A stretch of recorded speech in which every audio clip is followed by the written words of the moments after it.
Good morning, everyone, and welcome to early Saturday morning in Europe and very, very late Saturday night in Malaysia, in Australia, and extremely early morning over there in North America. And I'm so glad everyone's here today. We are going to be doing the long-awaited for, highly delayed Astrology 2.0, and the show tonight is we're not going to get into the generational stuff again. We will kickstart that in January, but we're going to do the what in Hades is going on. And as Amina said, the use of the word Hades is very pointed in this, and not just what the hell, it's what in Hades, because apparently Pluto is just being a fucking bastard at the moment. So I want to welcome, we have from all over the world as we're all gathered here together, Jules over there in Australia, Amina in Malaysia, Meghan down in Canada, and we're all here to discuss what the hell? Like, seriously, what the hell is going on? So we've had lots of delays, and I want to apologize to everyone because if you've been in the Unfuckers group, you know that everyone in this room has pretty much had complete, utter insanity happen in their lives since the last show. Crazy stuff. Jules is now living on the 1,000 miles away from where she was, and just keeps hopping all over the place. And Amina's been all over the place, and Megan's been working her ass off. It's just been crazy. So we will get back on schedule in the new year. If the new year actually happens, because at this point, like, the insanity is so crazy that you just, does anyone else have this, like kind of this feeling of just like, can it get any more so? What the fuck is coming? So, okay, who wants to kick off? I want us to do, let's just do a little catch up from, was it July to now? Does someone want to run us through just a brief little, like, what the fuck? Jules.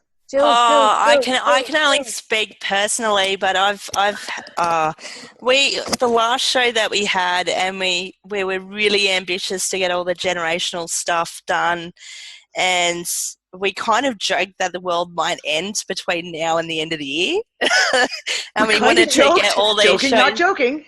We kind of joked, not joking. And around early July we had solar eclipse in Cancer, and I'm Cancer rising, so it fell probably a couple of degrees within my ascendant. And meanwhile I've had Pluto on the descendant. This is astrology speak for the more technical guys. Uranus on the midheaven, and my life has just been absolute chaos. Like, I've gone through several jobs. I've moved three times already since July. I've had breakdowns in relationships, and just people just going insane around me. So I'm feeling a little bit ungrounded for my Taurus self generally. But yeah, it's been a ride. It's been an absolute ride, and it's been really eye-opening, just all the stuff that's going on. You're going to have to recap me on all the insanity on the geomagnetic and the political and all that sort of stuff, because my head is just not in that space at the moment. But we're coming up to this massive conjunction in January that we've been talking about in the early shows. I think it was March. January last year and March, yeah. That. I think we were talking about the Saturn-Pluto conjunction, but we've got this massive triple.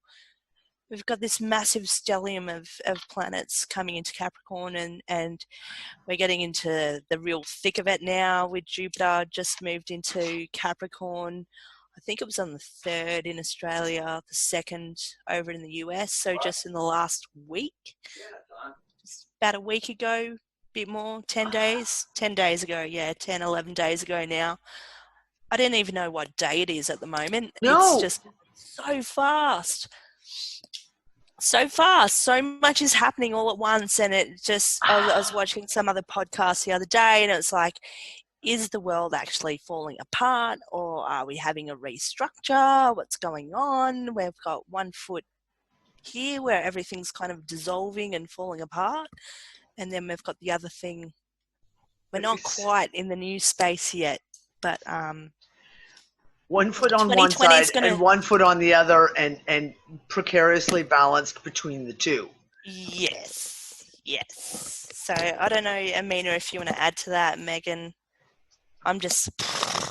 Well, I don't know. It's like first we had Pluto do its path over Sagittarius, and then we've got Pluto going into Capricorn, and the two seem tied together because now that Jupiter's gone from Sagittarius, where it rules, into Capricorn, some of the flavors are coming back. So how I see Pluto is like a boil, and the boil has been moving across the zodiac, with pus ready to burst, and it's been pushing and chugging along, gathering all the junk that humanity has got and all the dirt, and it's moving, waiting to get lanced. And I think what we know deep down is that this lancing of the boil is going to happen, and we feel it in our bones, but we as astrologers are trying to pinpoint when. And the word pinpoint, yes, is that is the thing, is when.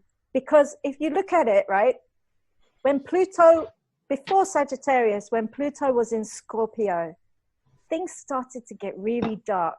Although Pluto is a ruler of Scorpio, it was as if things that were like this deep state government stuff and money and oil, so we just gold, that was back in the mid '80s, right?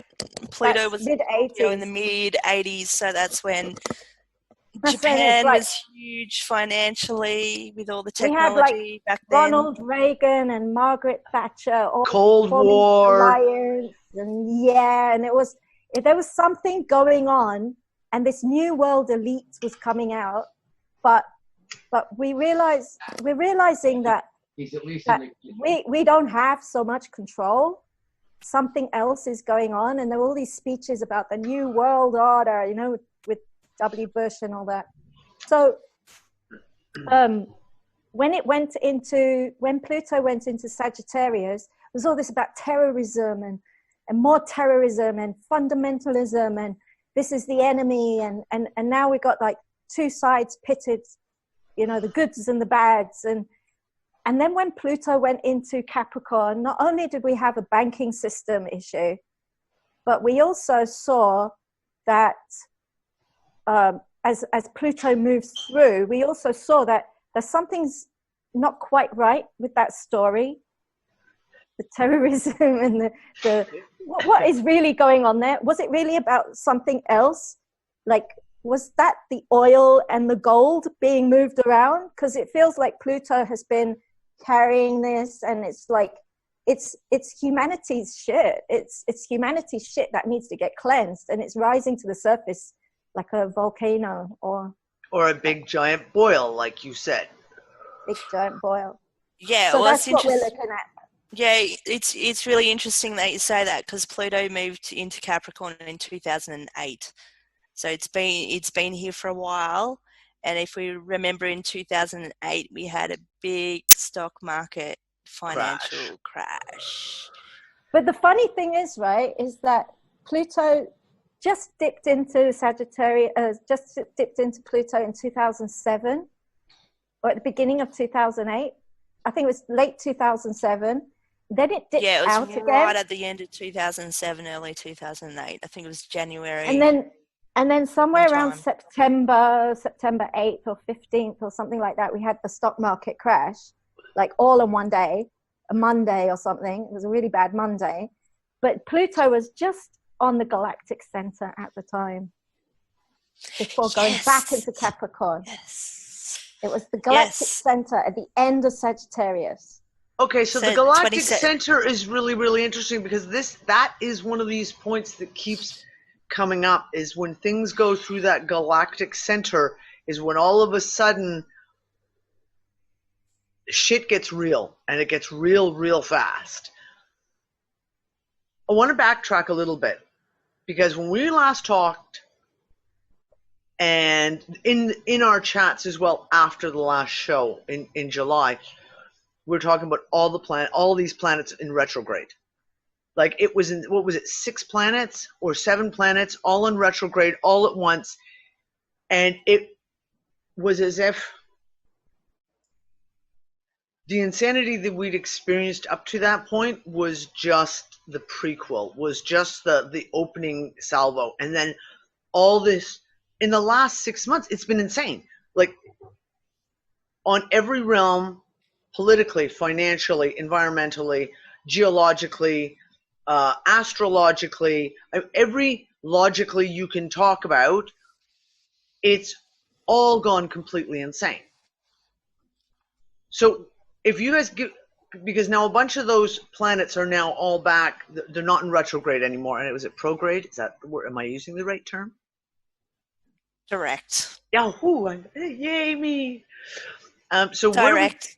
Direct. There we go. So, what's?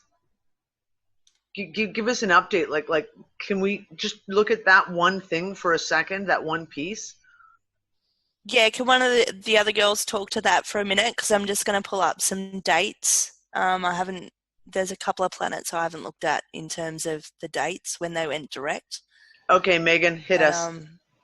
Well, the thing with everything being retrograde as it was a few months ago is we're much closer to planets physically when they're retrograde, and we also feel their presence very internally rather than like externally pushing forward. Everything pulls in.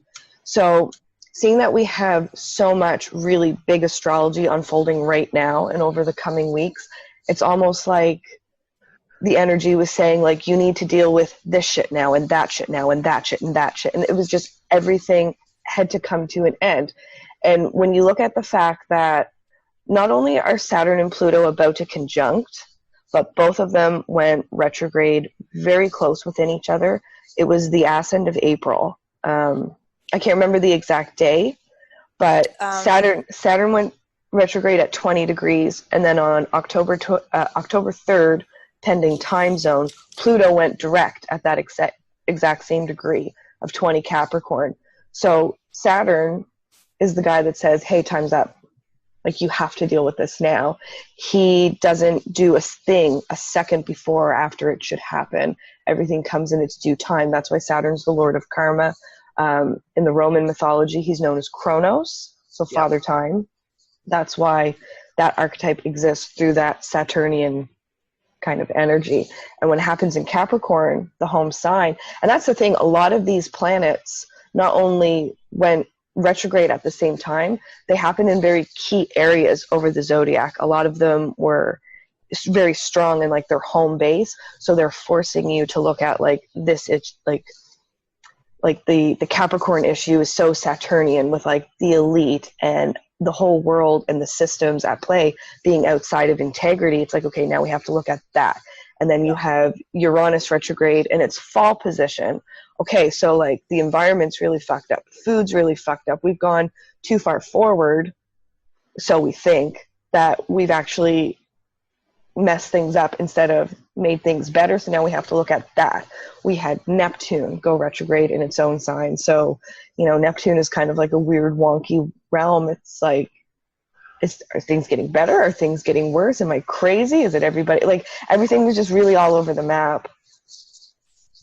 So, and also, I assume that when you talk about that retrograde, is that inward? It's not just inward on entire systems, but it's inward on each of us. Like, yes, like you said about Saturn, it's like, look at your shit. You got shit to deal with, because that seems to be the overwhelming, what everyone's been talking about is a lot of their personal shit, whether it was having flashbacks to 2012, 2013, 2010, a lot of people have talked about they had real, almost as if they were in a loop, and they looped back to major events in previously that had happened, all of a sudden came forward again, either presenting differently, but the same lessons, if you will, or literally the same event happening again. And I assume that that's kind of like that Saturn, like you got to look at your shit right now. It is. Saturn basically says, like, get your poop in a group. You know what I mean? I kind of look at the retrograde that we had over the summer as a gift. It's like, we're about to start a new cycle. Things are going to be cemented in for over 30 years. Now is the time. Deal with it now or take it with you. Yeah. And everybody was kind of forced to do that. I mean, ultimately, we all have free will and it's a choice, but free will can kind of bugger things up because it's like, well, I could deal with that, but maybe I won't. So I think people that haven't dealt with their shit over the summer are really struggling right now. Or if change was forced upon you and you decided not to take the bull by the horns, things might be getting difficult, especially within relationships. Because last time we had a Saturn-Pluto conjunction, it was at 27 degrees Libra, which actually happens to be my sun sign degree, so I've been feeling it. Big cycles ending. We just had a full moon a few days ago, and Venus was literally smushed in between Saturn and Pluto. You had Saturn at 19, Venus at 20, Pluto at 21. So Wow. Venus, ruler of Libra, which is all about relationships, and it's like the culmination of this last cycle. If you haven't done whatever needs to be done, whatever's been thrown in your face, whatever's been coming up, it's going to be pretty stark, like this is working or this isn't. And anything that's making you go like, There's like, not gray areas. The gray areas are gone. And or let's say the gray areas are no longer comfortable. No, they're not. And if you're not willing to do the hard work and pull the plug or make the move or the change or whatever that needs to be done, like time, I'm not trying to sound like doom and gloom, but like time is running up. Things are really going to start cementing in. We had a whole crap ton of activations over the Galactic Center over the last month. We had Jupiter, we had Venus. We're going to have Mars go over there shortly. We're going to have Mercury go over there shortly, and the Sun. But other than that, like, it's done. It's Capricorn's world. There's a lot of stuff in Capricorn. Capricorn is an earth sign. It's very fixed. When we have a lot of Galactic Center activations, you see a lot of flare up and talks about like the events and the ascensions, and we're leaving the 3D for the 5D. That's great, but the reality is we have incarnated into this physical reality, and we don't actually get to escape it. Consciously, we can be 5D. Literally, our feet will always be on the ground. That's just the way it works. That's why we came here. If we wanted to be balls of light, we wouldn't have incarnated here. Like that's yeah, why we wouldn't have fucking incarnated here, that's for sure. That's why we're in this very physical realm. So you start to see a lot of that coming up with the Galactic Center activations, and then all of a sudden it's like the Capricorn energy comes in. It's like, whoosh, no, actually you're here. And how are you going to deal with what's here and now? And just while I'm on a rant about this,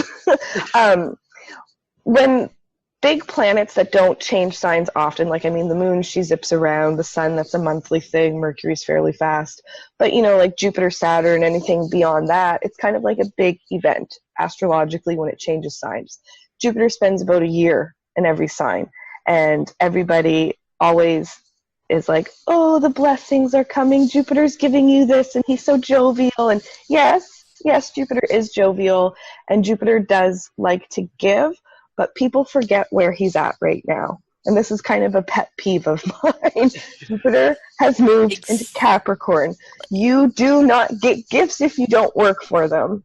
If you are out of integrity, you do not get rewarded. If you haven't put in the effort, you don't get you don't. And not only that, but Jupiter is like a planet that expands whatever it touches. So if you have a lot of planets in Capricorn and they are ready to like blow, in a sense, like Saturn is the lance for Pluto, really, isn't it? And it's going to happen in Capricorn, where all this stability is supposed to be, where all this structure is supposed to be.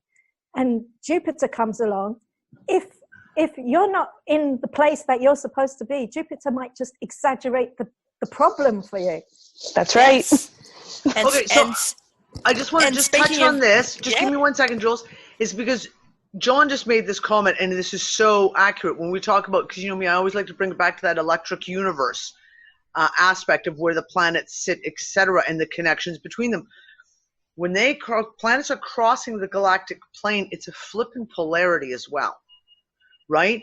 And this is an aspect when you have all of a sudden, let's say, the planets that are ruling your relationships, your job, your financially, et cetera, and then all of a sudden they're all across the galactic plane and they go flip. It's like light switches flipping on and off, and a lot of people have been talking about exactly that. It was like problems in relationships all of a sudden went flip, and either they turned on or they turned off. Jobs, same thing. It was like either it was like on or off. It all of a sudden there were these massive changes that people, and it became stark. Your reality in whatever that situation was became a stark contrast for you to really see. And I find that interesting because when we talk about polarities and these big planets. I like to think of the galactic center as multiple doorways. And almost like the energies can flip-flop between either or, and you can pick whatever door. Like things are kind of very malleable and open. But then once they finish crossing through that area and they hit that hard boundary of Capricorn, it's like whatever door you haven't picked has slammed shut, and this is what you're stuck with. So maybe just a little bit ago, it felt like you could have had options, and maybe, you know, this relationship could have gone this way or that way, you know, or this job opportunity, and if you didn't take it, well, that door's shut, or if you maybe went down that door, well, now you're stuck. And Capricorn's like cement. But isn't that interesting that how like people have been talking about timelines merging? And that there becomes a time when the timelines all merge into one, but we end up with like two. So as all these big planets are crossing over the galactic center, we're either in timeline 1 or we're in timeline 2. And then and sometimes it feels like it feels like this, like almost like as in one area of your life is in timeline 1, but another area of your life is in timeline 2, and they're doing this almost like crossing over themselves, and then you've got to really get your shit together. Yeah, it's almost like everything explodes into webs when it crosses that galactic center, and then as soon as you cross that boundary, it just into threads. Okay, that's a good analogy. Yeah, and then you look at the energy of the planet. So when Saturn crossed over that galactic center, it's restricting and it holds everything in, and everyone stops spending money, and they're really restricted. And then when Jupiter came through only just recently, here's a big, expansive, jovial, let's blow this shit open right now. And this has only happened in the last few weeks, right? It's like Santa Claus just went across the galactic center. You know that Oprah meme where it's like, you get this, and you get that, and you get that. It's like Jupiter was just doing that, and then all of a sudden it's like, haha, fuck you, I'm Krampus. But yeah, the last time Jupiter was there was in 2008 with the crash. So you had like the bubble, the financial bubble that was getting bigger and bigger, and it was trying to stay there, and people were trying to make it not crash by doing all kinds of things, right? And we're doing that again. And we're doing it again, and Jupiter's exactly the same. The same place, yeah. And it's just like you said. Okay, it's just like Amina said, like Jupiter isn't always just about like, woohoo, here's a gift. It's like, whatever's happening, I'm going to expand upon that and make it bigger. So if you're fucked, you're really fucked. Okay, so let's just as an analogy, because we've just touched on this, and I do want to get into the financial aspect of this. This is because I've been talking about this. This has been a repeat of 2008 financially. I called it back in June of this year, and I said, first week of October, first 10 days of October, we are going to see massive explosions in financially. My gut screamed it to like I said, I knew exactly where the dates were for no physical reason. It just, that's what my gut knew. And then we got, and it continued all summer, all the same. We got to the very end of September, and all of a sudden that feeling waned. It started to dissipate, and I was like, what happened? What did they do? What did they do? And that's when we saw the Federal Reserve start printing hundreds of billions of dollars every night to bail out the banks. And that's when I went, that's how they're forestalling that collapse, because otherwise that collapse was imminent. There was going to be a complete, and it wasn't going to be just Lehman Brothers like 2008. It was going to be a cross the international. It would have been Deutsche. It would have been all the American big ones. It would have been Bank of Canada. It would have been Bank of England. It would have been everyone. Crash. And they infused it with well, all money is artificial, and we all know that, but they infused it with fake artificial money to keep trying to blow the balloon up, as if they were trying to keep that doorway open. And that was my analogy. It was like, if they're trying to keep the doorway open, what do they expect is coming in to fix it? Because this isn't a fix. This is like, we have an arterial bleed and we're going to put a plaster on it and just hope that it fucking stops the blood flow a little bit. That's all this is. But they continue to do it, which means they, the quintessential they, think that there's something coming that will fix the system. And all they're going to do, if they can just hold on with this one little Band-Aid to make it hold on till they can get to whatever they think is coming. Is there something theory? Is there something planetarily? Okay, so hit me, Amina, because this is, I keep looking for this piece. What do they think is it going to do to fix this? I've been watching this and trying to find the astrological patterns in this, but I'm not 100% sure. But my theory is multiple planets playing effect here. So one, we've got Jupiter, which is a gaseous planet that is exaggerated and expanded like a balloon. And it is also a high dose of optimism. So people have a lot of optimism and a lot of bullshit beliefs that everything's going to be all right, right? So that's what makes the balloon get bigger. It's the stock market, trading, it's all hot air, which is Jupiter. And then when Jupiter was in Sagittarius, around the time that you're talking about, we had Neptune, which is also illusion and gas, squaring Jupiter. So the square is not a comfortable angle. It means that with illusion, you'll be increasing your fake optimism, false belief that everything will be all right. And then Jupiter was retrograding and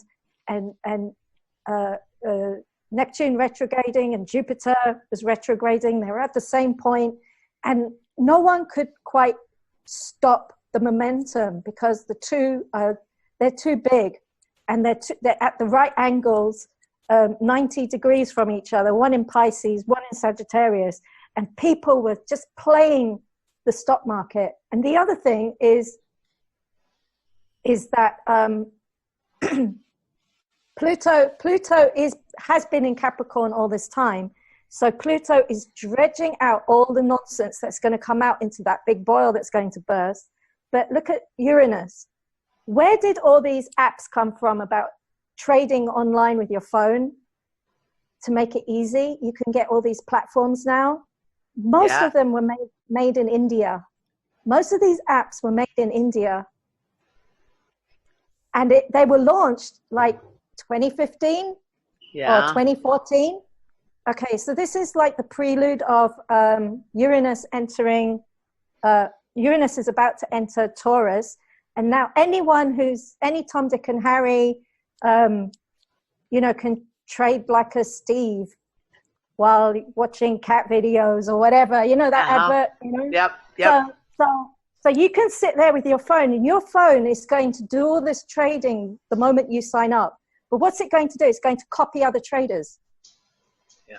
It's just going to duplicate the best deals that are out there. And that's how a lot of those algorithms are written. And this is the thing, is like there was a big article in 2017 of like Chinese housewives sitting at home and they're just fucking trading like crazy, but they'd all follow certain trades. Like, as in you have your favorite guy and whatever he did, okay, I got to do what he did. And then you create this, it's like an algorithm. But if that one goes down. Well, then I believe that there's probably not just India, but multiple countries doing it, probably China and Korea and everywhere, US. But what happens is that everybody focuses their trading in one angle. So it's like everybody running to one side of the boat. and the boat's tipping, and then everybody runs to the other side of the boat, and the boat's tipping, and it goes like that. But with this Jupiter Neptune belief that we're all going to be rich, how are you all going to be rich? Some corporation on the other side of the world is going to fall apart, and this is what's starting to happen. Nobody's trading over there, so now this one's gone over the boat, this one's gone over the edge. They're all falling into the water as everybody's running this way and that way, and it's just tipping the boat one side to the other.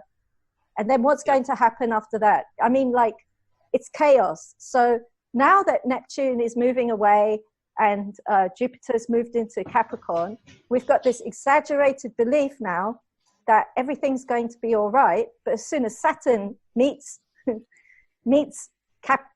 Capricorn Pluto, and then has a chase dance with Jupiter in Capricorn, this whole thing is going to fall apart. I think the boat will completely capsize. That's my theory. I'm not 100% sure. Yeah, no, because that's what I see. Because that I keep going back to exactly what I keep saying, is that there is no fix. And I talked about this on one of the recent shows, and I said, like, Basel III in banking was a complete and utter failure. They just kind of quietly tried to sweep that under the rug and pretend that didn't happen. So now they're trying to push Basel IV, which is also a complete and utter failure because it has to be fully asset backed. For anyone to understand, in a very simplistic view, Basel IV was a set of rulings that will mean that all banks must be asset backed. They must have the assets on hand to support their banking, whether it's gold is tier 1 gold, oil, diamonds, silver, etc. They must have the assets to back. There are not enough assets on this planet to support the derivatives and all the leveraging that has happened. So the debt is now far surpassed any amount of assets. And the unwritten asset on the books, of course, is humans. We are the number one asset above gold. But it has even surpassed the human asset. So Basel IV, while they say they're pushing this forward, it's already failed because there aren't every ounce of gold, silver, every liter of oil, every human being on the planet still cannot back up the derivatives that are on the books. So what do they know is coming? Again, my question goes back to this. The financial system is fucked. There is no fix for it according to anything that they're talking about. Yet they're trying to hold it. So what did they know is coming? And this is the question. And I don't expect us to have the answers, but it is obvious to me that there is an answer that they know is coming. What do you got, Amina? Let me read you. 1981. So, okay, if you look at, so Jules and Meghan, we're gonna just look at the Saturn-Jupiter cycles. I was just about to mention that. Because yeah. So, okay, so hit us, guys. So we've had Jupiter-Saturn cycles going on for the last since 1802, they've been happening in Earth signs. The conjunctions of Jupiter and Saturn have been happening every single time in Earth signs, except for once in 1821. No, once, sorry. 1802 and then 1821, yes, that it went back into fire, dipped back into fire. Then in 1842, in 1861, in 1881, in 1901, in 1921, in 1940, in 1941, 1961, and 1980, they were all in Earth. Then there were 3 in air before it went back into Earth. Okay, so these 3 in air, they were in Libra. We had the invention of the first personal computer, 1918 to 1981. IBM invented the first personal computer, and we had a speech in the following the following year 2000, Alan Greenspan gave a speech. What did he say? In the year 2000, when Remind me, because I've seen some of this stuff. Jupiter and Saturn met in Taurus, in an Earth sign for the last time. And what did he say? He said, significant developments in technology and in the pricing of assets have enabled innovations in financial instruments that allow risks to be separated and reallocated to the parties most willing and able to bear them. The pace of innovation will increase yet further in the next few years as financial markets increasingly intertwine and facilitate the integration of new technologies into the world economy. And then he said, and I go over to the end of the speech, roughly, we must be careful not to foster an expectation that policymakers will ultimately solve all serious potential problems and disruptions. Thus, over-reliance on public policy could lead to destabilizing behavior by market participants. There are many that hold the misperception that some American financial institutions are too big to fail. I can certainly envision that in times of crisis, the financial implosion of a large intermediary could exacerbate the situation. And he gives a really long speech, right, which is at the 36th annual conference on the bank structure and the competition of the Federal Reserve Bank in Chicago. So that is what he said. And in all reality, he's right, but they could see it. Like, yeah. I didn't really like this guy at all. Greenspan is. I mean, like, I was a kid, but I used to think he was like, you know, that character from Danger Mouse, that toad, Greenback. I used to think he was like that. But anyway, what he said was right. They know this. That all this technology, and they know nothing's going to remain safe. They know this. They announced it. Yeah. They did nothing. They know it. They know it because since 2008, and that collapse, financial, they have been doing nothing but playing a holding game, a Band-Aid game. They have not been able to fix the financial system. They weren't able to remirror the financial system. They weren't. 1999 was the last time they were able to remirror the financial system, and they knew when they did it then that was the last time. It would not be able to be remirrored again, because they'd gotten to the point, and I use the analogy of taking a carbon copy of a carbon copy. You can only remirror the financial system so many times until the copy becomes illegible. There's nothing left on it. Since 2008, it has been nothing but a holding pattern. It has been we have to make the world think that everything is all fixed. We have to make the world, because we need the stock market to keep going. We need people to keep investing, because without new blood being infused into the system, it would completely and utterly collapse. So there is this holding system. But now we're sitting here again, 2019. And we're on the complete repeat of 2008. Yet there's still no answers. Even cryptocurrencies, which a lot of people back down 2015, 2017, everyone was going, oh, cryptos are the answer, cryptos are the answers, except that Bitcoin has now been tied to the leveraging. It has now been tied into the futures market, which is then, for all intents and purposes, corrupted it. It is now no longer a tool that can be used to escape from the derivatives. If you go by these cycles, it's over. Jules, explain. Jupiter, Saturn. Right. Jupiter, Saturn, they set the social financial structure systems. So if you work out from the sun, you've got your personal planets, which are Sun, Moon, Venus, Mars, and then Jupiter, Saturn are called the social planets. And those two cycles, those synodic cycles, when they actually come together, they come together every 20 years and they set the scene. So it was really, really interesting that you said that since 1802, the Jupiter-Saturn cycle has always been in Earth signs. And what have we placed our value on since 1802. It's been the Industrial Revolution. It's been material possessions, really earthy things, the oil, Capitalism, machinery, buy. capitalism, blah, blah, blah, blah, blah.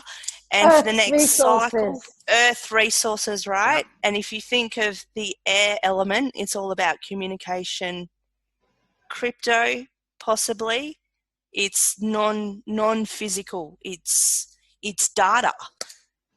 It's data exchange. That's the energy that it's kind of moving into. It's the non-physical. And stuff. they're scrambling right now to figure out how they can put a dollar value on air, on thin air. on the exchange of energy that we talk about. If we do business with each other and we et cetera, we talk about that exchange of energy, whether it's through information, whether it's through support, emotional support, etc. We talk about those kind of interrelationships. And So they can't build a price point on that. No, the it's last, not based the last time physical. it was in air was in the last air cycle was from 1186 until 1405. That was the last air cycle. Wow. Yeah, let that sink in. Wow. Middle Ages. That was all. And the just text. before the Enlightenment, if you will, like the 1400s is when you had that renaissance of like art, music, architecture, so this was the period, everything just went wow.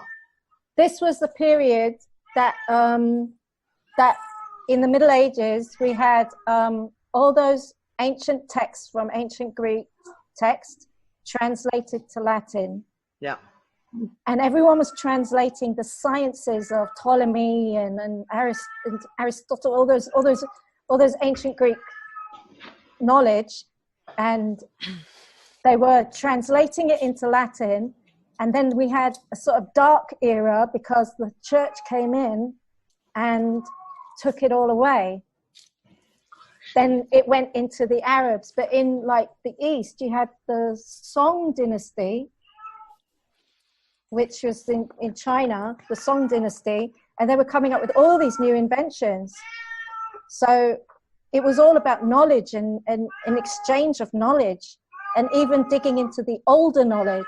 So it's kind of like maybe we're going to do that. We're going to look into the past and find ancient knowledge again. It's there. It's all there. Like that's one of whose cat is very upset right now. Is that yours, Amina? Yeah, he sounds like that when he's happy as well. So. Oh, well, there you go. He's just telling the world how happy he is. It's interesting, these playouts and these cycles. And I find that, look, you just said about till 11 to 1400s. And then, like I said, we know what came after that time in the 1400s. There was a massive new cycle in creativity, and that was the artistic, everything that was touched on by humans exercising their creativity, whether it was music, art, architecture, writing. That's when there was this massive change across the board just after that. And the last time we had a Saturn-Pluto conjunction in Capricorn was in the decade of the 1510s. Wait, 1510s. Okay. Okay. I think it was like 1514, 1517, something like somewhere in that. Yeah, absolutely. I actually had a look at Jupiter, Saturn, and Pluto together in Capricorn. The last time it happened was 1284. 1284, yeah. 85? Wasn't that the rift? The nodes were there too, except they were flipped. The south node was in Cancer that time, so the north node was in Capricorn, so it's kind of what led us into that Capricornian structure we've been stuck in. And now with the nodes being reversed and the south node in Capricorn, it's finally starting to blow apart. And wasn't that when the Knights Templar were getting arrested by King Philip. Okay, so you said 12. What was the date you gave? 12. 1284. Yeah, 1284. Just before that. 1284, 1285. These are for the 3 planets. So we're looking at Jupiter, Saturn, and Pluto in Capricorn. The last time this happened was 1284. The 3 planets together. That's the very first banking system. And that's also the very first banking system. Just before that, in 1215, was the Magna Carta, which is a marker point in history from finance, law, and religion, all tied together in that. Yep. So Jupiter does rule religion and law. Saturn rules form, structure, maturity, integrity when it's direct, but it's been retrograde. So a lot of corporations have acted out of integrity, and when it went direct on the 18th of September this year, that was karma time. Well, and it's interesting because again, we're seeing a shitload of stuff in the news. We're seeing all of a sudden massive corporations going bankrupt, and there's no precursor to it. It's like when Thomas Cook went bankrupt, which is, if people in America don't know, Thomas Cook is the oldest travel agency in Europe. They've been in existence since like the 1700s. Went bankrupt overnight in the middle of a workday. It was like halfway through the workday, shut it down, stranded thousands of travelers all over the world. Now, we've just had another one with one of the biggest transport companies in the States. Just did the exact same thing. Boom. In the middle of the day, daytime trading, boom. Bankrupt, closed the doors, truckers stranded all over North America with their loads going. Yeah, the thing that people have to keep in mind if you're looking at, the kind of grand picture from an astrological point of view is you always have to factor in the nodes. And wherever the south node is transiting, that is showing you whatever realm of our existence and our, like the human experience is entirely out of alignment. It's either been done the wrong way for too long and it needs to be overhauled. And like we've all kind of touched on throughout the show so far, one of the key words of Capricorn is integrity. So that's a high vibrational energy of Capricorn. Things aren't high vibrating when the south node is there. And if you think about it, if you have like your middle, like your equator, you have the north node up here in the high vibrational area. You have the south node down here in the lower vibrations. That stuff all needs to be cleared out. So now with the south node in Capricorn, everything that's out of integrity is all coming to the surface because it needs to be removed in order for us to go forward, because that's the one of the jobs of the south node.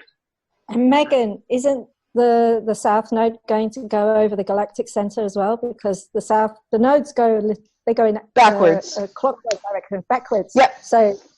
So the last time that happened must have been 19 years ago. Yeah, and once we pass over the Saturn-Pluto conjunction, and then later in the year when the nodes switch signs, it's all of a sudden going to hit that galactic center, and it's going to travel back. And I know it's going to be at 19 degrees by the time we hit the winter solstice, so it's probably going to be like late spring, thereabouts. So when is the conjunction first? January 12th. That's the January 12th one that you guys have been talking about since last year. Yeah, and there's a crazy lunar eclipse on the 10th. Yes. So, and I mean, that's time zone pending. Like for some people, it might fall a different day. But tying back into what you guys said about how like they know something and they're grasping and they're trying to put Band-Aids on things, it all ties into this Saturn Capricorn conjunction with Pluto and all that. There are little cycles, medium cycles, big, and then like really big cycles. And this stuff all also ties into the Mayan calendar. So awesome, because that's where I wanted to go next. Megan just led me right into it. When you start looking at long-term cycles and like the Mayan calendar and the precession of the equinoxes, we have like the ages. And for the last 2,000 years, we've been in what's called the age of Pisces. And now we're moving into the age of Aquarius.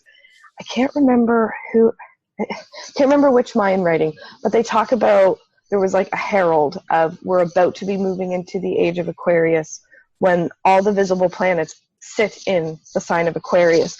And that actually happened in 1962 on February 5th. All the visible planets sat in Aquarius. But the thing is, if you think about like just how the world works, it doesn't just go from day to night. There's a transition phase. Yeah. It's the same as when a sun sign changes. You can feel the energy of the next sign coming. Some people say, ooh, I'm a cusp because I'm this and this. Well, no, you're not both, but you can feel it coming. Like it can still be day, but you can see that the light is fading. Yeah. Same thing happens with these large cycles, but those cuspy areas are much longer. So we've kind of been in the cusp of the age of Aquarius since the 1960s.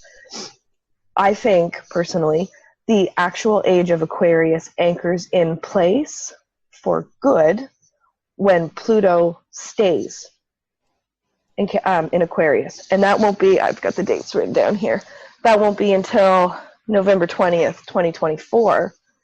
But in March of 2023, Pluto will dip into Aquarius. And when you research the Mayan long count, and they talk about these ending of ages and the new one that's beginning, there's a period of transition within the cusp area that started in the 80s, and it ends just before 2020. It lines up with the eclipse that we're going to have in about a week and a half. And the last Saturn-Pluto conjunction, this is that little window. But then they say it doesn't anchor in until 2023. Well, when does Pluto first dip his toe into Aquarius? 2023. This year in December,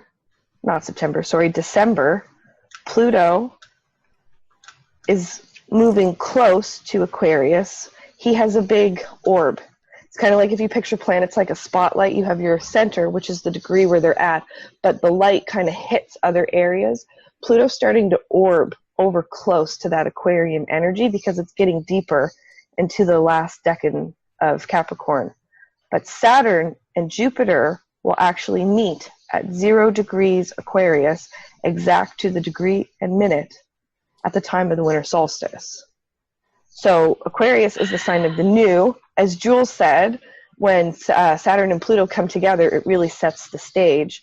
So all of a sudden, they've moved out of Earth. They're meeting in air, not only air, but Aquarian air, which is the sign of the future of humanity.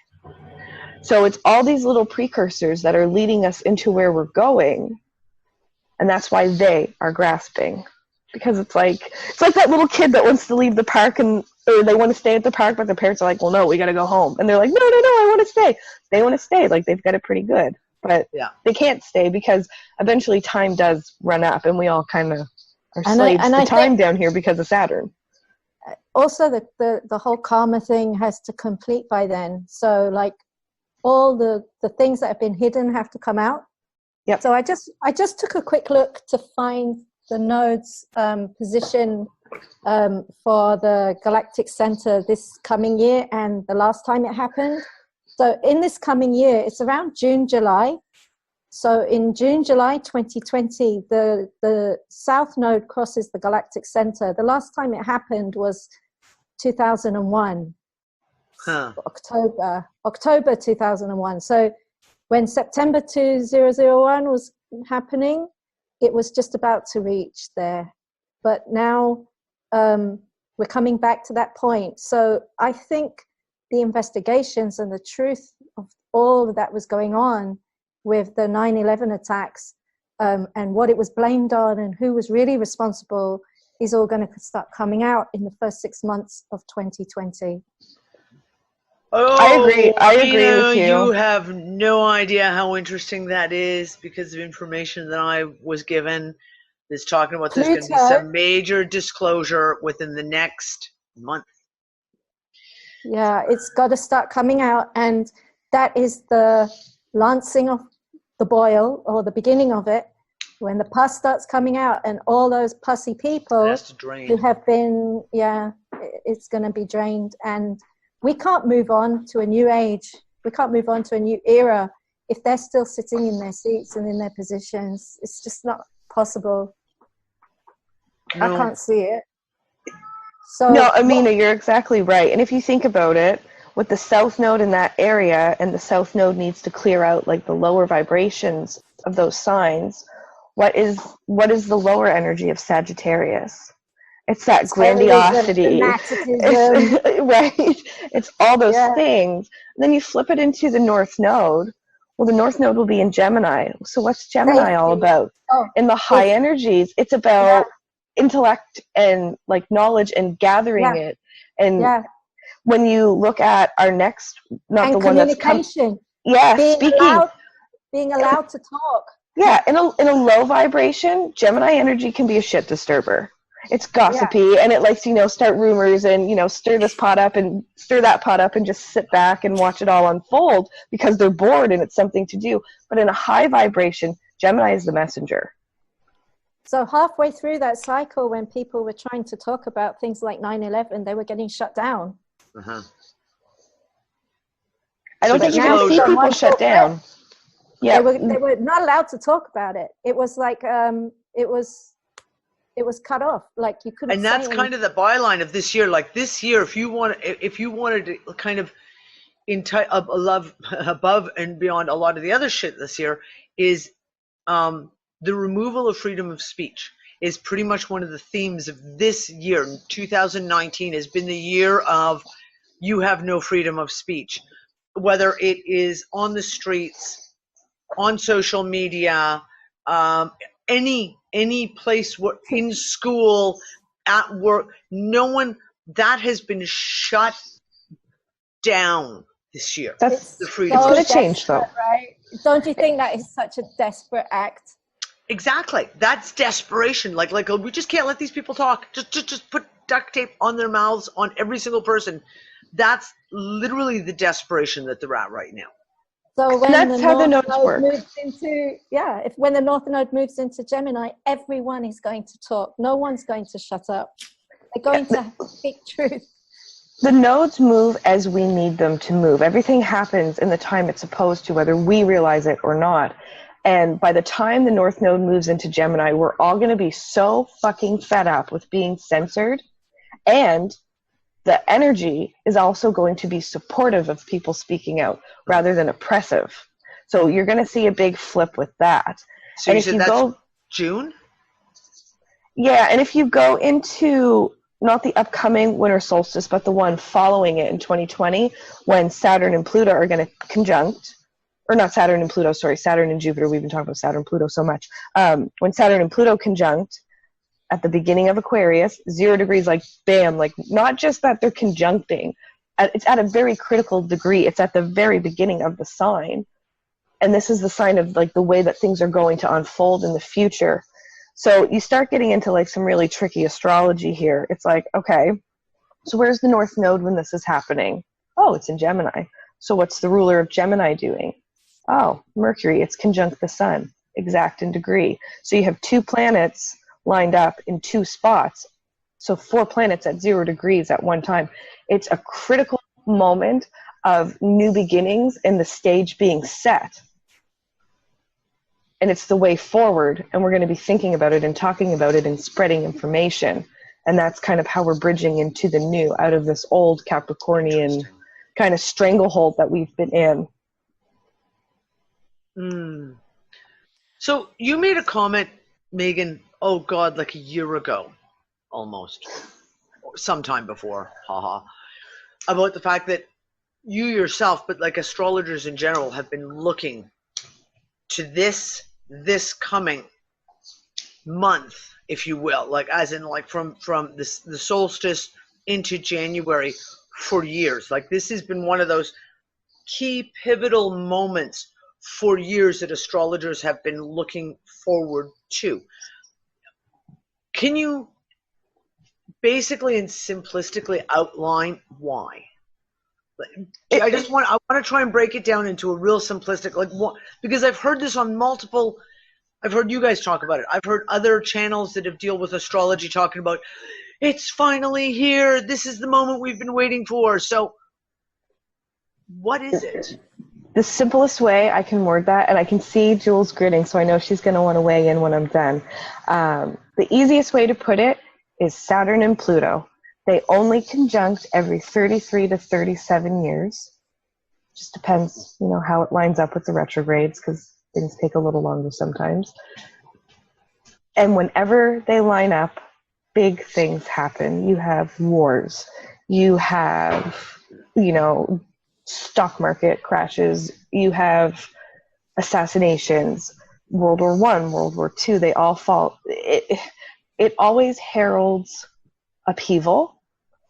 It heralds things breaking apart so that new can come together, because that is the energy of Pluto. Pluto's kind of like Shiva, the great destroyer. It runs around and it tears apart what's not working to make room for something new to come together. But Saturn is a very opposite energy of that. Saturn is more of a sustainer. So it's almost like, if you want to get mythological, it's like a battle of the gods. But eventually they just kind of implode on each other, and then things do come apart to reform. So people have been looking for this since the 80s. And then now we'll start looking into 54, because that's going to be the next one. Jules, you want to jump in there? Yeah, definitely. I think it's just a cycle within a cycle within a cycle. So Megan's just pointed out Saturn and Pluto, and that happens every 33, 32 to 37 years, thereabouts, depending on the elliptical orbit of Pluto. But we've also got Jupiter, so we've got a triple conjunction. That doesn't happen for 800 years, at least. That's an 800-year cycle. And the last triple conjunction, it's not going to happen until it's after the end of January. So Jupiter's kind of getting closer and closer to both Saturn and Pluto, but the three of them together we're looking at a 2,000-year cycle. But the other thing on top of that, we're going to have nearly every single planet, with the exception of Neptune and Uranus, in Capricorn and crossing into Aquarius slightly. So we're going to have all the planets in a very small piece of pie on the galactic scale. It's all going to be together. Okay. All shoved off into one side. Yep. So if you're looking at a piece of pie cut into 12 pieces, you've got pretty much all the planets except for two major ones in one slice of pie. That is extremely, extremely rare. Something that has not been seen for millennia. So it's like all the pepperoni on one dude. I was going to say all the chocolate chips are in one piece of the cookie, and no one else gets any other chocolate. That's it. No one gets anything else. And it's in such a heavy kind of earth, solitary kind of energy of Saturn, or Capricorn. It's a major deal. It's a big deal. It's going to mean a massive amount of change after that point. It's like all the planets are lining up. And they're all it's like in that cusp, wreck. it's like you said, all that energy is coming together, so we can feel it already as they're shifting and getting ready to go there. It's already on the move. But it's already there. We've got so many things in Capricorn at the moment. You know how when something is happening and they throw a distraction to the opposite side so that you don't look. Well, this is like all the concentration in that one area, and no matter how much distraction you want to throw away to anywhere else, everyone's still going to be looking at that one area. So the whole world is going to be looking at one area of our lives, which is this structure. And this is where I want to bring up Neptune, because Neptune's in its home sign of Pisces. Neptune's really hard to define. It feels like we've been in this Mercury retrograde fog energy for so long, since like February, March. It's just been, what the fuck is that actually happening? But with Neptune and the glamour and the illusion and the kind of deception, the kind of quality that kind of fogs things over, Neptune went retrograde on the 22nd of June in Australia, or 21st of June in US, right? In Europe. And it's like the rose-colored glasses were taken off, because when Neptune's in retrograde, that fog is there, but you can kind of see through the bullshit. And then it went direct on the 28th of November, 27th of November.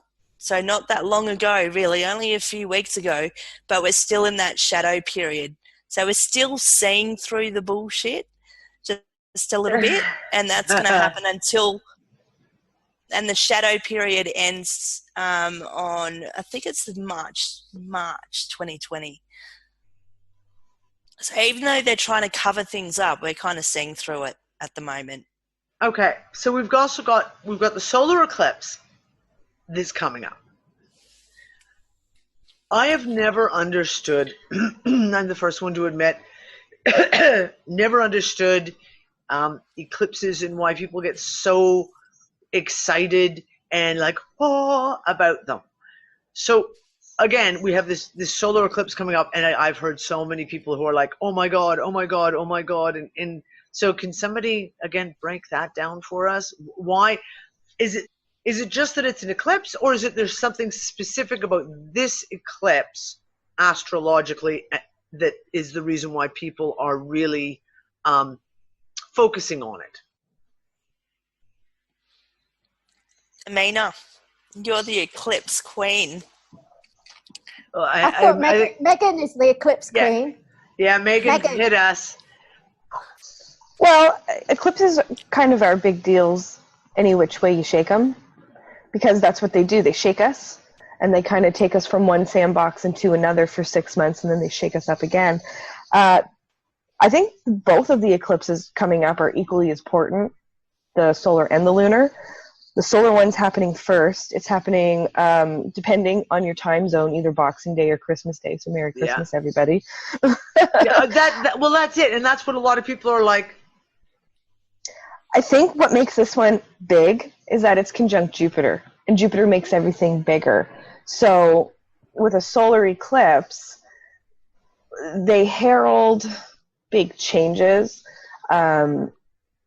It's when the moon passes over in front of the sun, so all of a sudden, like, your emotions and your reality, they kind of become skewed. Yeah. And that's why people kind of go a little bit crazy during them. But that's going to be so much bigger. And then you have the South Node right there as well. So I think this eclipse is going to bring in a period of a lot of letting go and breaking down. I'm not saying like everybody's going to break up over Christmas, but you know what I mean? No. Especially with... Okay. This current eclipse is going to be over my part of the world. So sometimes when you look at eclipses, you look at which part of the world that they're going to fall over, and you look to see changes happening in that part of the world. So the peninsula of Malaysia, the southern part of it with Singapore, has the total eclipse. Yeah. So I think it's more Singapore, because they're having an election. And when you see like that 2016 election in the US, there was a big solar eclipse that went over, and everyone was rushing to see the eclipse. And then, a couple of weeks later, there was like a sudden announcement that the president is not who most people expected. But it was a big sort of wow, you know, after Hillary had all her like front pages printed out, and she was totally expecting herself to be there, it was Donald Trump. So we've got this happening in Singapore, and it's also trine Uranus. So Uranus being this planet of surprises, having a very nice a trine is a really nice angle which flows very well. So something that perhaps some change that people want to see. So maybe it's not just Singapore, but on the whole, in the sort of like world aspect, people want to see a nice change, but they want to see things happening much more smoothly. But I think more on my side of the world. It also happens to fall on my MC, right bang on. So I'm having some Jupiterian high expectations, which I know I shouldn't do, but I can't help it because I'm a Sagittarius and I have a lot of Jupiter, 5 planets in Sagittarius. So I get really optimistic about things and I kick myself for it. But yeah, I'm hoping something nice will happen. But then 2 weeks later, we've got that lunar eclipse. Meghan, lunar eclipse. Well, the lunar eclipse is going to be super interesting because, let me just pull the chart up for it. I got it in front of me here. The lunar eclipse is not only the exact opposition of the sun and the moon, but Mercury is going to be exact conjunct the sun as this happened, and Jupiter and the North Node are going to be exact conjunct. So things that don't always happen are happening all at one time during the lunar eclipse. So this is like a full moon on steroids, and it makes people go a little bit crazy. 'Cause that's what we need more of. More people going completely crazy. Great. More people going crazy. And especially people that are into this kind of thing, and they're like, oh, the Saturn-Pluto conjunction's coming, it's coming, it's coming. So the nodes are on the axis of 8 degrees, Cancer and Capricorn. Well, when we had 2012 happen, that's the exact degree that Pluto was on. Was 8 degrees of Capricorn when the winter solstice happened. That's why sometimes time kind of feels like it's folding over and that we're in like a similar energy to 2012. I can't remember who had posted it in the UU group.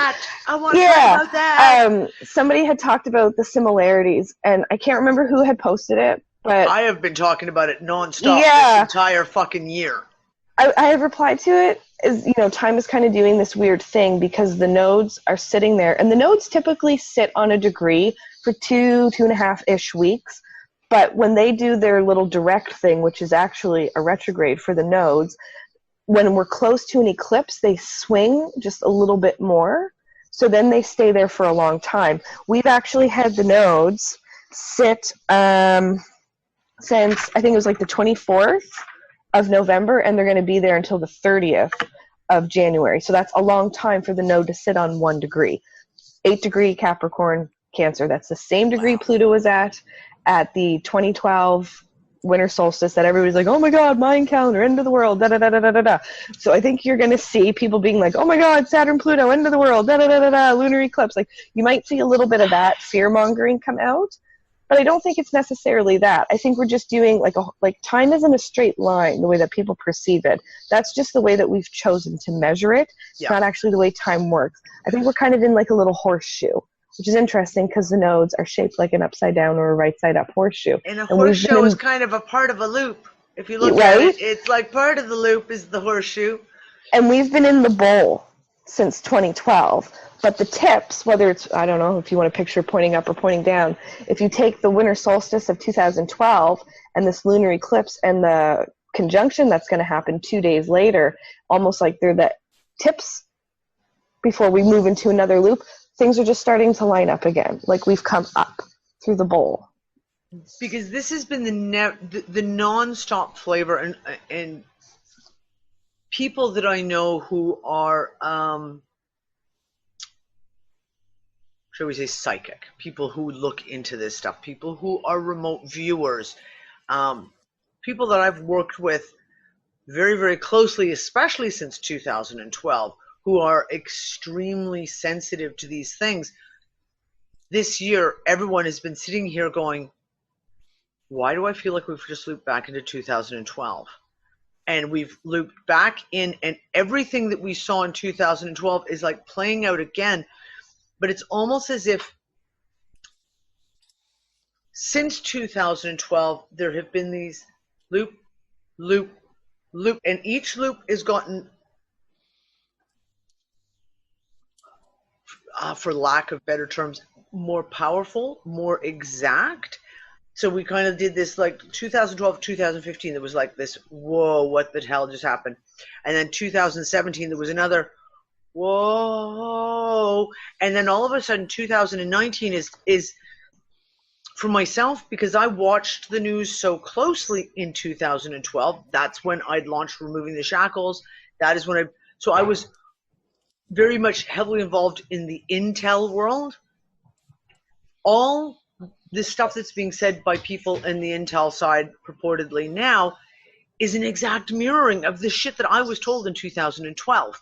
The financial system stuff that we were looking at in 2012 is all happening again. The physical, as far as the planet goes, the earthquakes, the floods, the volcanoes going off, is an exact, like I went back and went through a lot of my posts from 2012 and was like, holy shit, month to month, it almost feels like it's a carbon copy, but on steroids now. It's like, so we saw it here, but now it's like, fucking here. Yeah, if you look at the chart for the winter solstice of December 21st, 2012, there's a really interesting alignment called a yod.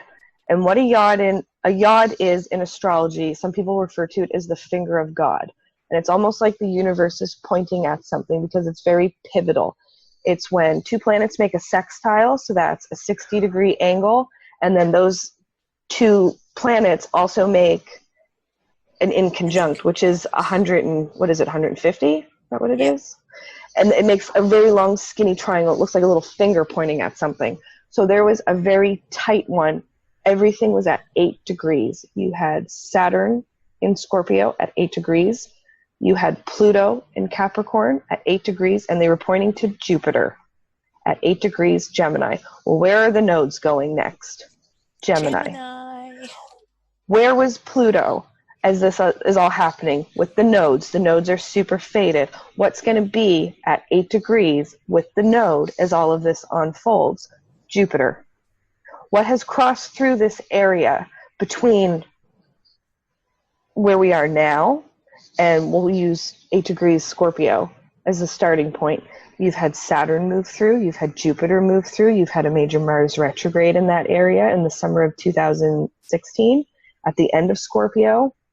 And it's all building up as it moves through this galactic center area, which is where the sun was at the time of the Mayan long-term calendar ending, and then into Capricorn, which is where we are now. Everything's moving through this area, and Jupiter is very pivotal. So the nodes, very karmic and fated, Jupiter being there, and then Jupiter moving forward to 0 degrees of Aquarius to conjunct Saturn. I think that's why we're seeing all these loops and things line up, and everything's kind of tying in together. It's like we know we're moving into the new, but we keep having to like re-loop through these cycles of all the bullshit of the now. Because if we don't loop through it... This reminds me of something that I thought of in 2012 that I've constantly gone back to, but it's a theory. And I have no like scientific or astrological proof behind it because I haven't lived like 2,000 years to figure it out. But we've noticed like how time not only seems to be folding in on itself faster and faster, but time itself just gets faster and faster. Ridiculous. And I've looked into the science of it, as in like people talking about brainwaves. Yes, that makes sense, but it also makes sense if you look at the eras and the ages. So if you see a picture of a Fibonacci sequence. I talked about this on Wednesday. Yes, go ahead. I know, and I wish I was on that show. So instead of me being on that show, I'm saying it now. Okay, this is the Fibonacci sequence is at the big end of the Fibonacci sequence where everything is huge at the beginning of one of those eras. So when we have a changing of sign in the 26,000 year cycle, which makes it 2,160 something, I don't know, years, that that change in sign, everything goes back to slow again. So when we move into a new sign, we're going back to the big end of the Fibonacci. But when we're ending a sign, we're in the tiny weeny bit of the Fibonacci sequence. And it's like a hologram. You know, when you see those pictures of it's like a hologram within a hologram within a hologram. Yeah. Okay, so when you zoom in and you zoom in and you zoom in, it's just another hologram of the hologram. That's where we are right now, and everything is very compact. And we've seen, I started noticing that my clocks weren't syncing in 2012, and I was looking into it then, and I was making comments because there was this one venue I would go to once a week, and my clock was always 5 minutes behind their time. And I asked everybody who went there every day, they said that their clocks were in time, but mine was out of time.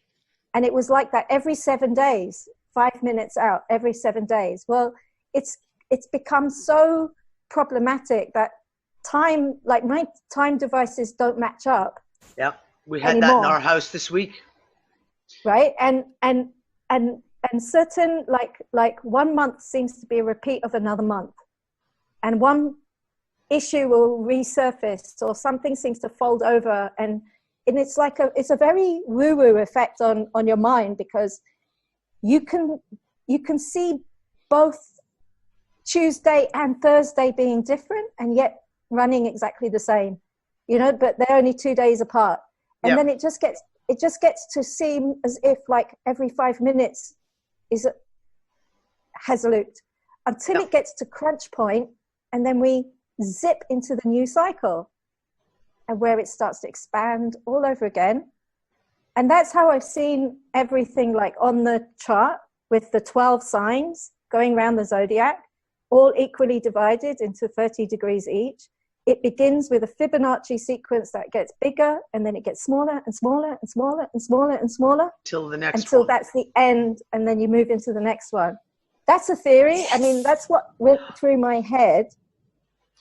But I've been trying to figure it out ever since 2012, and I haven't really got there. But I reckon it's almost like a cone spiral breathing. You know what I mean? Like you go like this, and then you go like this, and you go like this, and you go like this.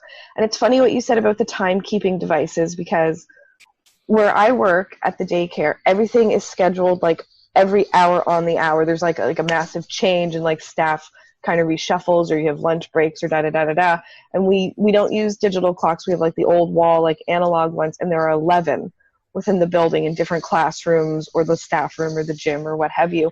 And every Monday, I reset those fuckers to the exact same time. I grab a tablet so that I'm using it, and they do not stay on track for more than 3 days. But even digital, and this is the thing. Nothing. Nothing is lining up in time. And I was joking on Wednesday and saying, like, on Tuesday, Nick came out and was just like, okay, what time does your clock say on your computer? And I was like, 9 p.m. on the nose. And he turns to Quinlan and says, okay, what time does yours say? And she says, 9 p.m. on the nose. He goes, okay, my computer says 8:55 and my phone says 9:05.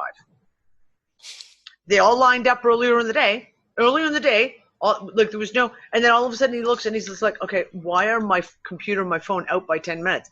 And they're supposedly working on a digital timestamp that is, you know, so for example, on your computers, if you have your computer set at default, when you go through daylight savings time, depending on your location, it just auto flips. That's the way it's supposed to be when we talk about digital time. But yeah, it's not working that way. It's not, and time is, and it's even more so when we talk about days of the week. Like the theme for the last month, if I was to give it a theme, would be, what fucking day of the week is it? Everyone is talking about the fact of like, where'd Wednesday go? I went from Tuesday to Thursday.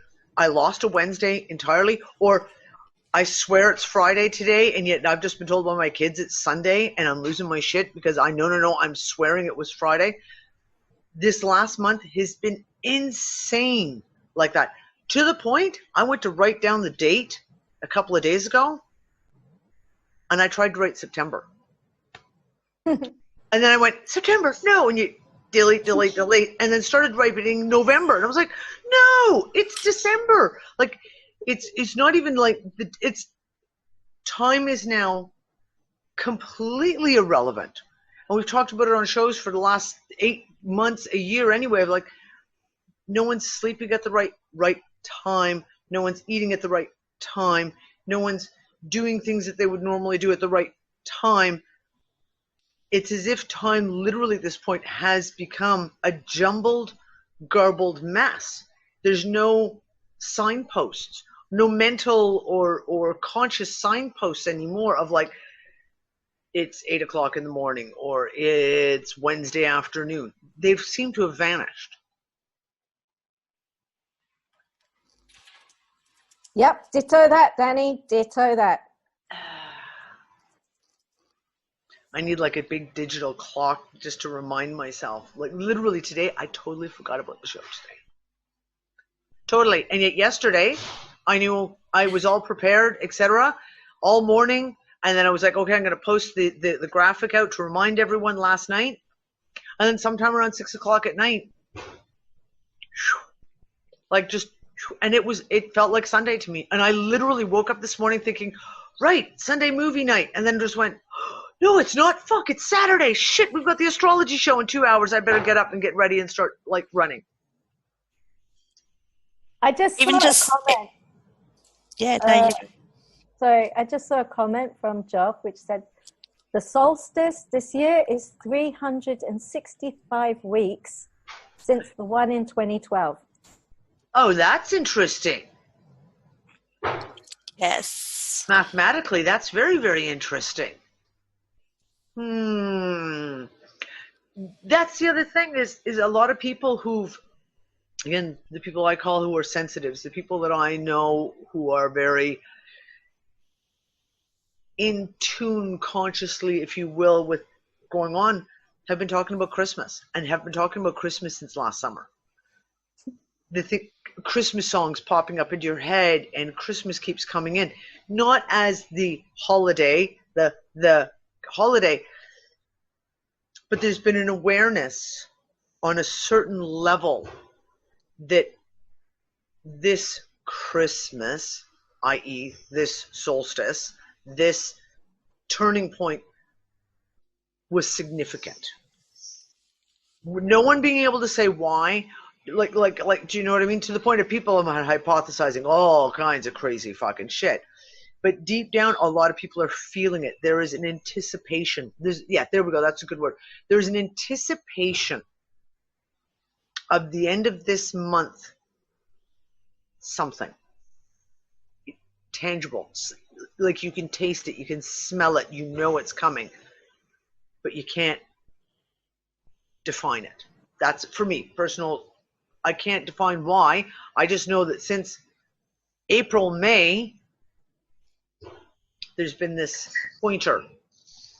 So if you go back to April, May, that's when we had Saturn and Pluto do their retrogrades.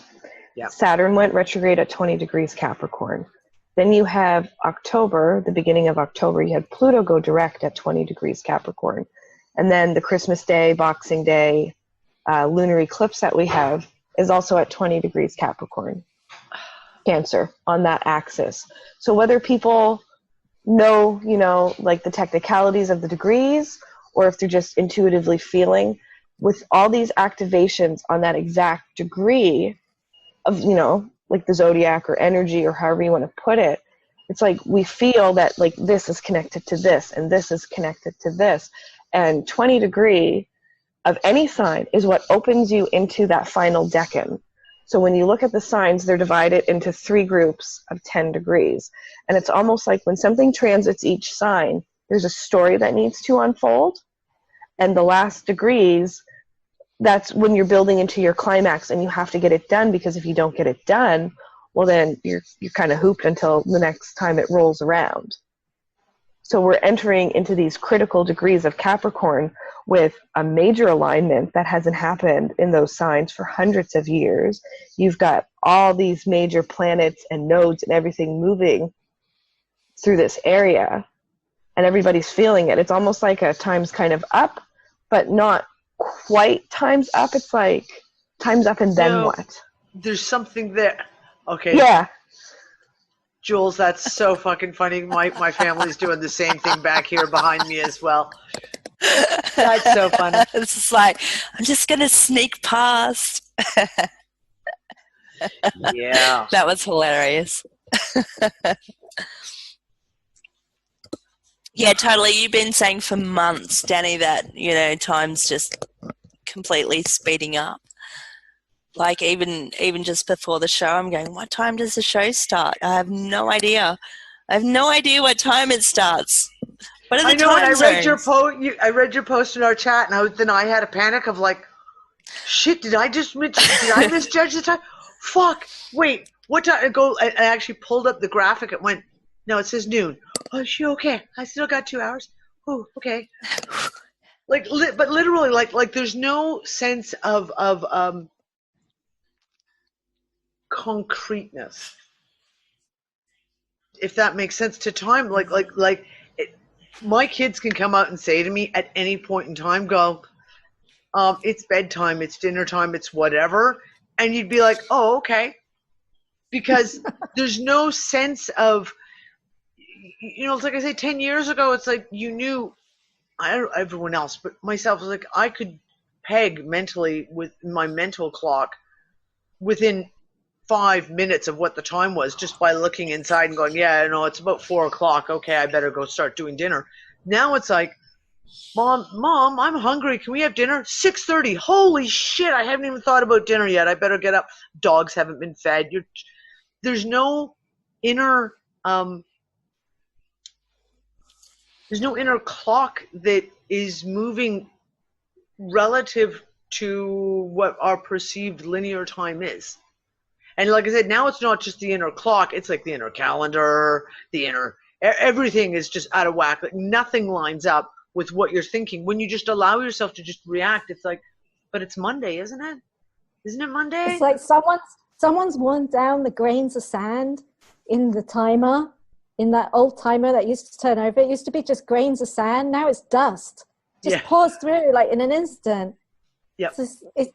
I write lesson plans, and I used to be able to know 1 hour lesson in my head and run it. Now that it's like, what? Oh, the lesson's over. Oh, okay. Bye, everyone. This is the thing.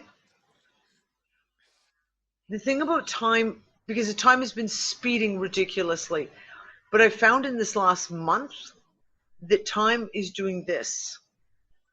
And I don't mean in a week. I mean in a day, in an hour. Time is stretching and expanding continuously. That you have. I had one day. I think it was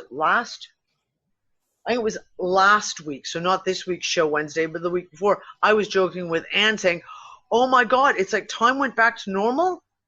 I got up, I loaded the video, I had it edited, rendered, published, got the after show done, and looked at the clock, and it was only 1 o'clock in the afternoon. I was like, holy shit, I haven't been able to do that in a year. Like it's 4 or 5 o'clock sometimes before I can get it all done. And I literally was like, I got everything done. It's like 1 o'clock in the afternoon. I got time. I could go read a book if I wanted right now. Like I actually have the time. And then, 6 hours later, all of a sudden time goes, poof, and you're just, what the hell? It's 2 o'clock in the morning. How did it get from, I sat down on my computer at 9 p.m. thinking, oh, I can just do a few little things here. And next thing you know, literally 2 o'clock in the morning. It is like a rubber band that is doing this. Time is within your day, within your morning, within your afternoon, within your perceived evening. Time is just literally stretching and expanding. To use hourly, ha ha ha. You can't even use your measurements anymore because, like you say, like your measurement of time, i.e., an hour, a minute, a day, no longer has relevance.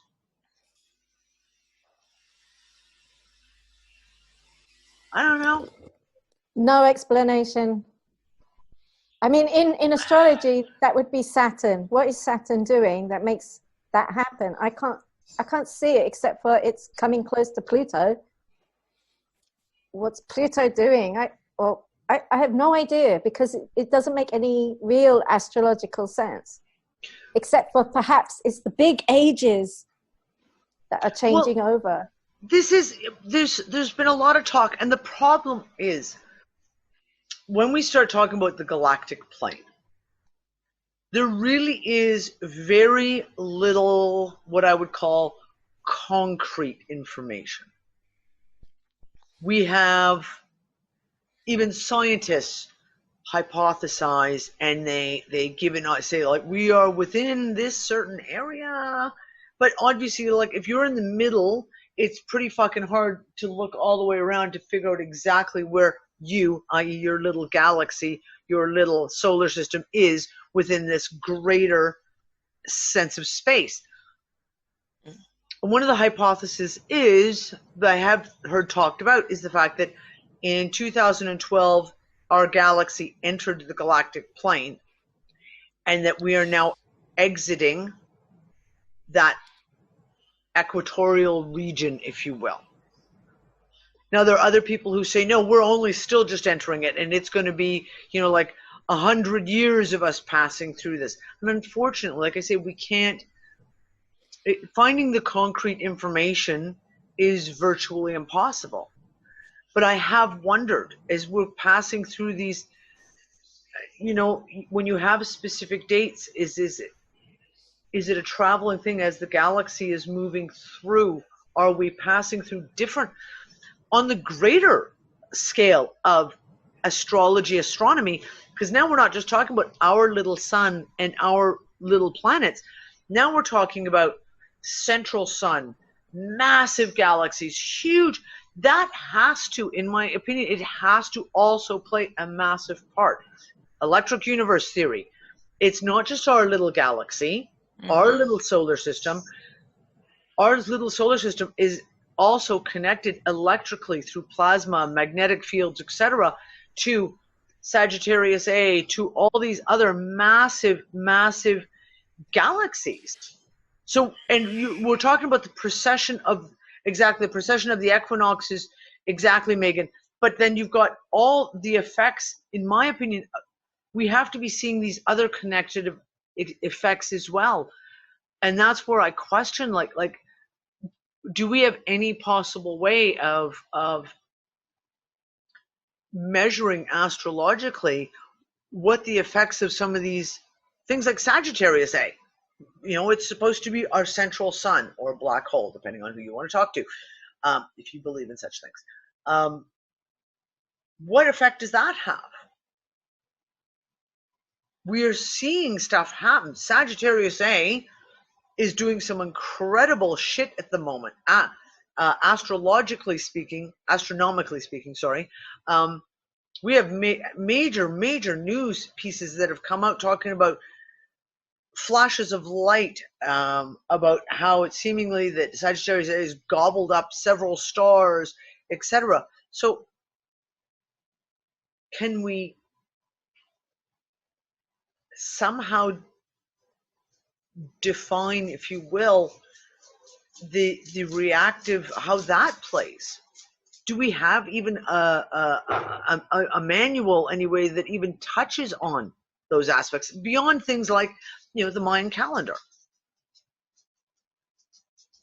I think if you want to find information on that, the Dogons would probably be the best go-to, because they know the grand loops and how we're in a binary with Sirius, and it's kind of like our solar system is like a shuttle, if you will, and we're all just sitting by enjoying the ride as we go through these crazy areas, and it's almost like we've been going through like the boonies of space for the last couple thousand years. But I think the Dogons, we're at really Redneckville right now. Right? Yeah, like we've just been passing through, and it's like, okay, like lock the doors. I'm just going to say, quick, lock the doors, kids. We are not in a good neighborhood right now.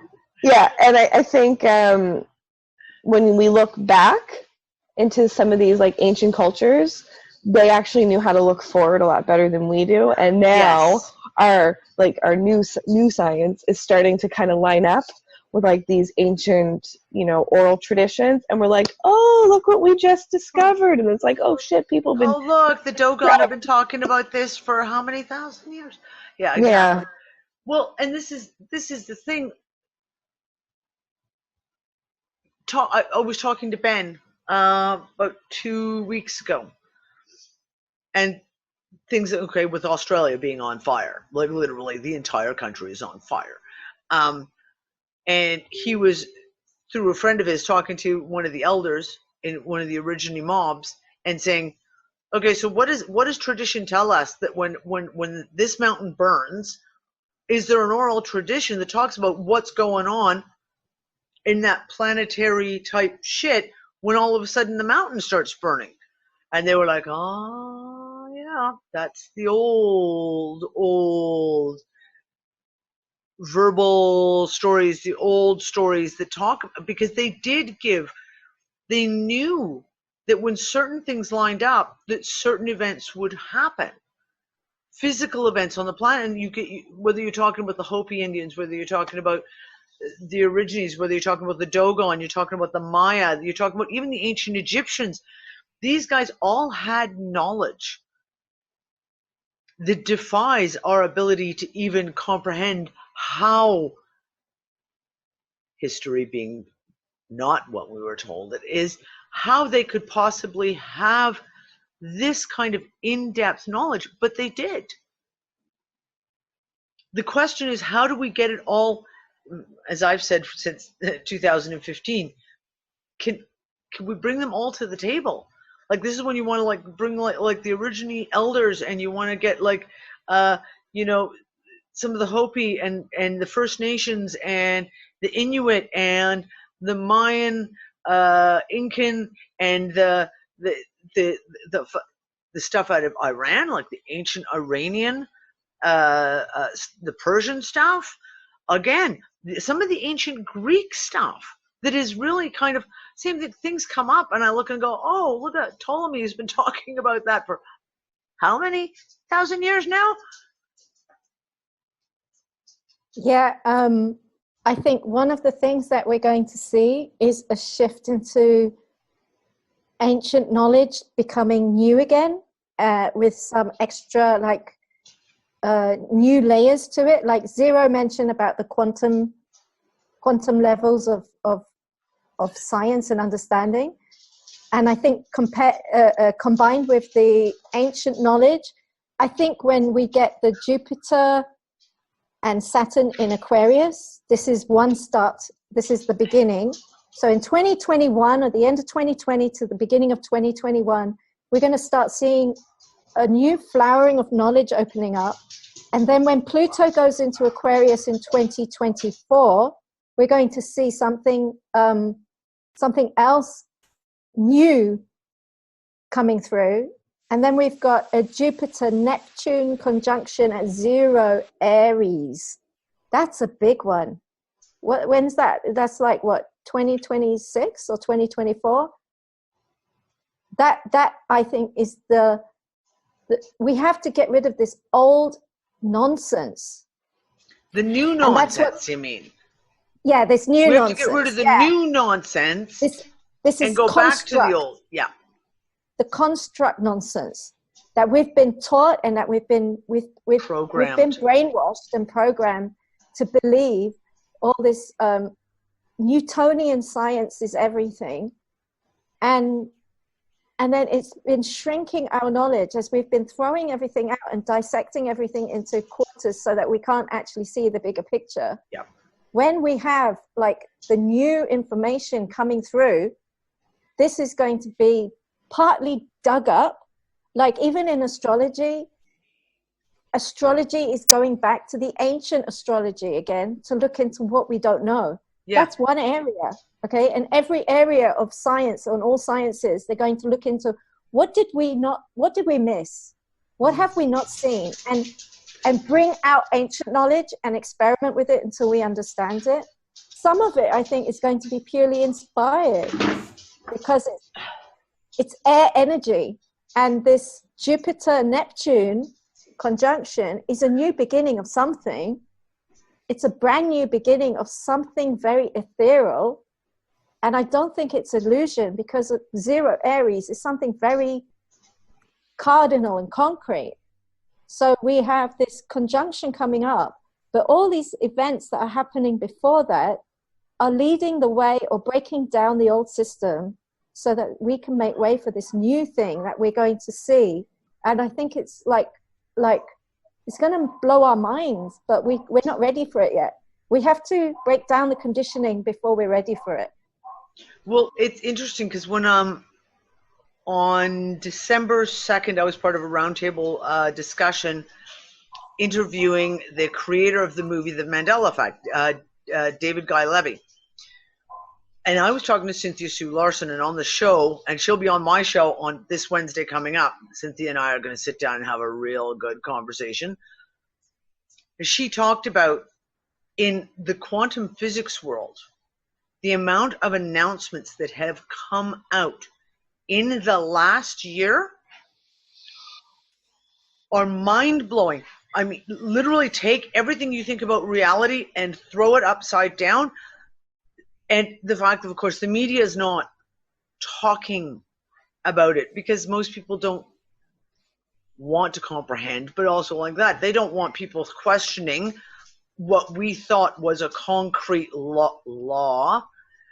And at the same time, in astronomy and astrophysics, the exact same thing.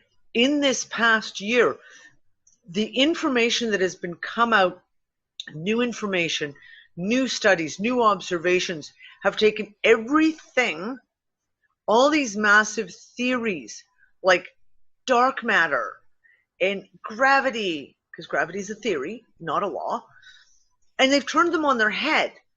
And we see there's this, literally, especially in the last 8 months, the agencies like NASA, etc., literally have to scramble now because their theories are being so quickly thrown out, turned on their head, or outright disproved that there is no choice at this point except to start moving forward and start with the real information. They can't, I've been saying this, they can no longer hide behind this Newtonian, Einstein physics anymore, because everywhere they look, it is being disproven and thrown out. So I see that as part of that, like on the greater, just that, in that one aspect of science, our reality in and of itself. What we thought we knew from the quantum or from the micro to the macro has just been completely flipped. Well, the problem with the ways of thinking that are being disproven is that everything is very compartmentalized. Exactly. And if you look at Saturn rules structure. So all the structures that are in place, it's like all these little boxes. But that's not the way things actually work. Nope. So we're moving out of all this Capricorn energy as it's being dismantled and moving into the Aquarian energy. Well, Aquarian is about collective.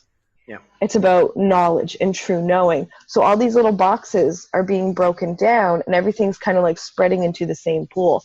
A lot of people mistake Aquarius as a water sign because he's the water bearer.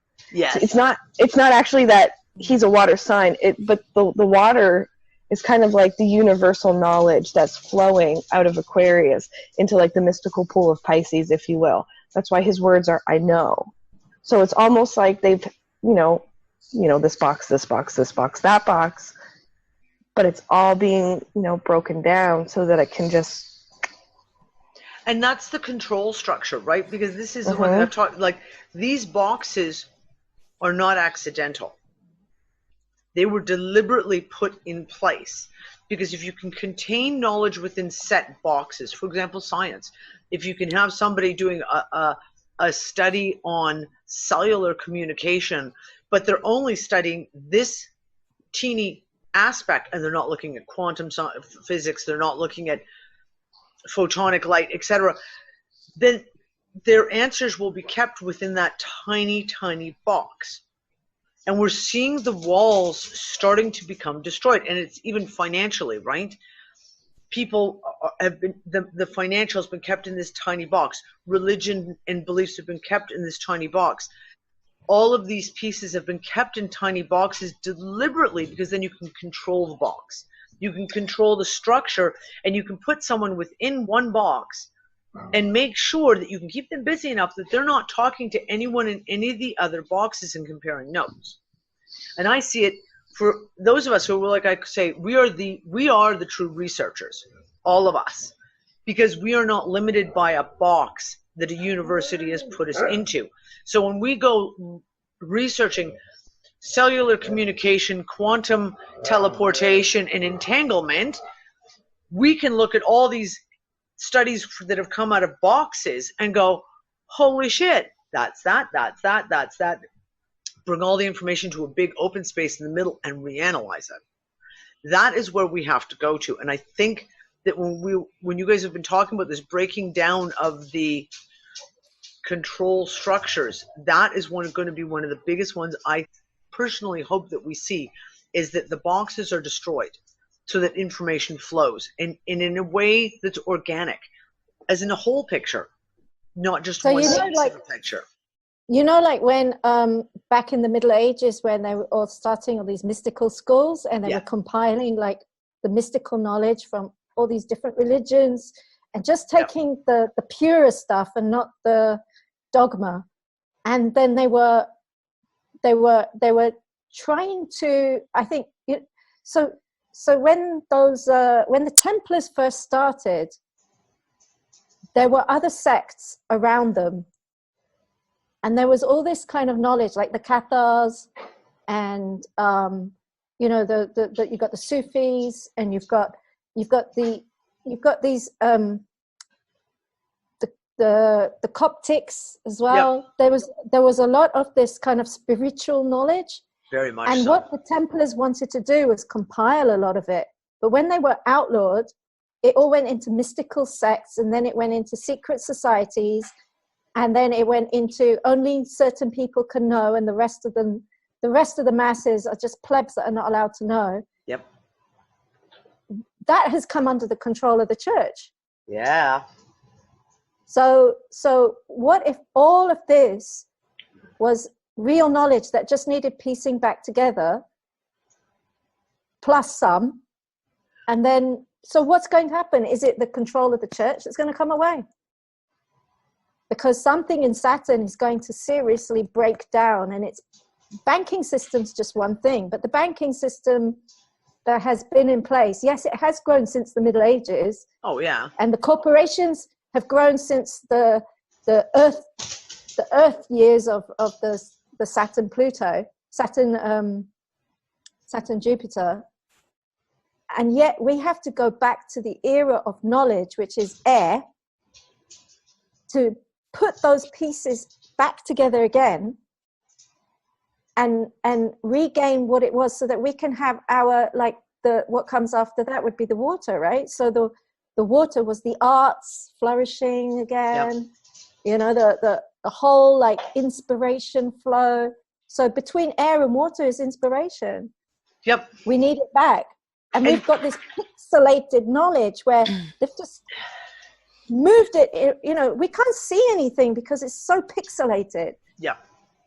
But we know it's there. We can see there's something. But because consciousness is bringing it all forward. I mean, this is one of the things that we do talk about, is when an idea's time has come, it comes out. Because if you know it and you won't release it, someone else will also know it and they will release it. And we've seen that through inventions, where you'll see multiple people invent pretty much the exact same thing all at the same time in 3 different areas of the world with no communication with each other at all, because there's a consciousness aspect to it of, like, the time has come, that information's coming forward. However you bring it forward, it is going to come forward, and you can't stop it when the time has come. Actual example, photography. 3 different people invented photography at the same time. You can look it up. Yep. Well, we've got a call. We've got calls here for people. So hold on, my chat has just gone completely crazy. Hold on. Jim Robb over in Twitch. Can we have a show looking at the tarot, astrology, manifestation? I would love to do that. Strangely enough, I've been tempted to pick up my cards again just recently, and I haven't done that in a long, long time.